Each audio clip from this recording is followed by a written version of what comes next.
হাজিদের কোরবানির আগে মাথা মুন্ডন করার বিধান জানতে চাই। হজে ইয়ামুন নাহার অর্থাৎ 10 জিলহজ, যেটা ঈদুল আজহার দিন, সেই দিনটাতে হাজি সাহেবরা সকালবেলায় প্রথম কাজ হবে তাদের মুজদালিফা থেকে এসে জামরাতে বড় জামরায় 7টি কঙ্কর নিক্ষেপ করা। এরপর ধারাবাহিকভাবে তাদের দ্বিতীয় কাজ হলো কোরবানি করা।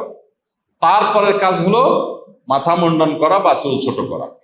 এই যে জামারাতে পাথর মারার পর কোরবানি, তারপরে মাথা মুন্ডন, এই যে ধারাবাহিকতা, এটা রক্ষা করা একদল ইমামের মতে, ওলামাদের মতে এটি ওয়াজিব, আবার অপর দল ওলামাদের মতে এটা ওয়াজিব না, এটা মুস্তাহাব বা সুন্নাহ।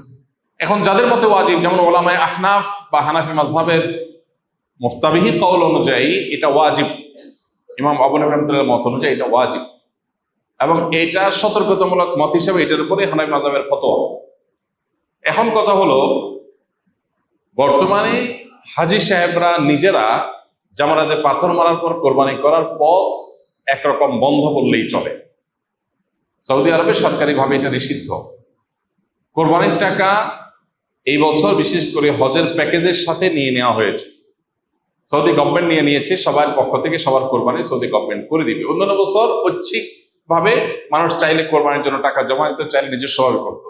এবার একেবারে পরিপূর্ণভাবে সেই পথ বন্ধ করে দেওয়া হয়েছে। আর বিভিন্ন ছোট ছোট গ্রুপে 10 জন, 20 জন, 50 জনের কোরবানি করার যে পথ ছিল, সেই পথটা একেবারেই সৌদি গভর্নমেন্ট বন্ধ করেছে এবং এটা নিষিদ্ধ।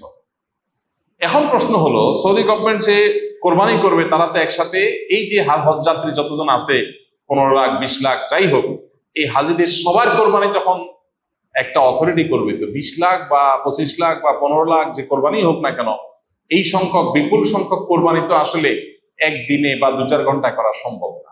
এটা আইয়ামুত তাশরিকের একেবারে আসর পর্যন্ত, বিকাল পর্যন্ত, এই টানা 3 দিন পর্যন্ত কোরবানি চলে।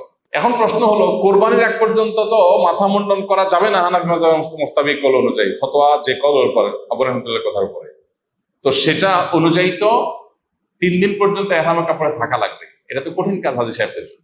তো এই জন্য ওলামায়ে আহনাফের মধ্য থেকেই দারুল উলুম করাচি, জামিয়া বিন নূর টাউন সহ বড় বড় দারুল ইফতাগুলো ফতোয়া দিয়েছে যে এই বিষয়ে যেহেতু অন্য ইমামদের, ইমাম শাফি রাহিমাহুল্লাহ, ইমাম মালিক রাহিমাহুল্লাহ, এমনকি হানাফি মাযহাবের ইমাম আবু ইউসুফ, ইমাম মুহাম্মদ রাহিমাহুল্লাহ, এই সব জমহুর ইমামদের মতে যেহেতু এই তরতিব বা ধারাবাহিক রক্ষা করা ওয়াজিব না, এই ধারাবাহিকতা রক্ষা করা যেহেতু ওয়াজিব না, মুস্তাহাব, অতএব এটার খেলাফ করলে হজ যাত্রীর কোনো হজে অসুবিধা হবে না, এর জন্য কোনো দম আবশ্যক হবে না।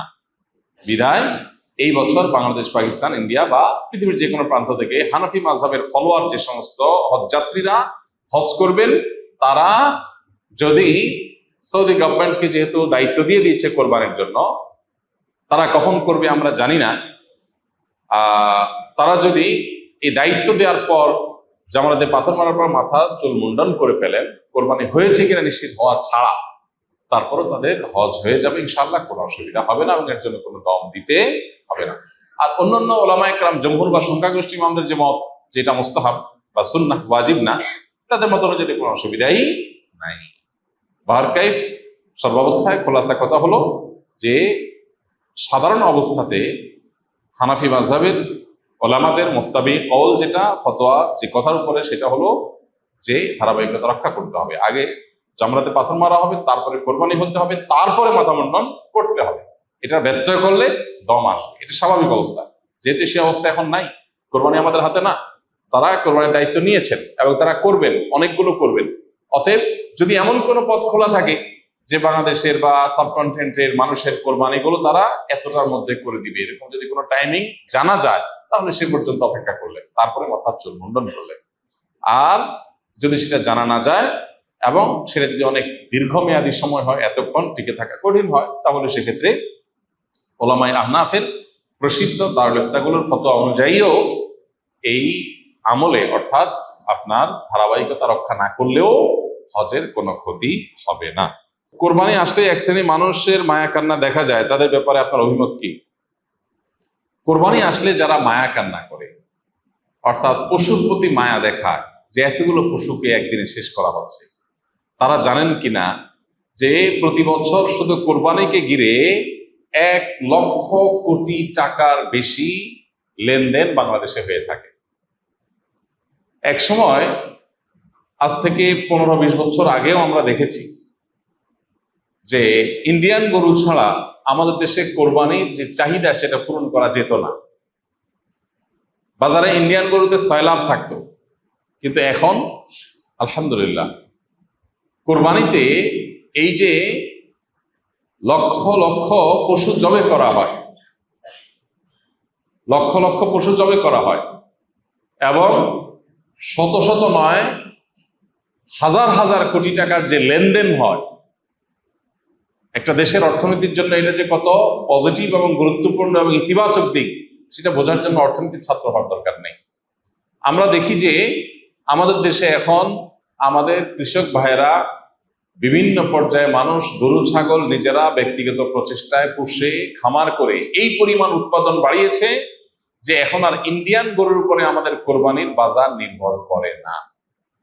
এই ক্রেডিটটা কোরবানির অনেক ক্ষেত্রেই, কারণ কোরবানি যদি না থাকতো তাহলে এরকম ব্যক্তিগত পর্যায়ে এত পশু পালনের মানুষ উৎসাহী হতো না। অতএব যারা কোরবানি আসলে পশুর প্রতি মায়া কান্না করে তারা আসলে হয় জ্ঞান পাপী আর না হলে অর্বাচীন।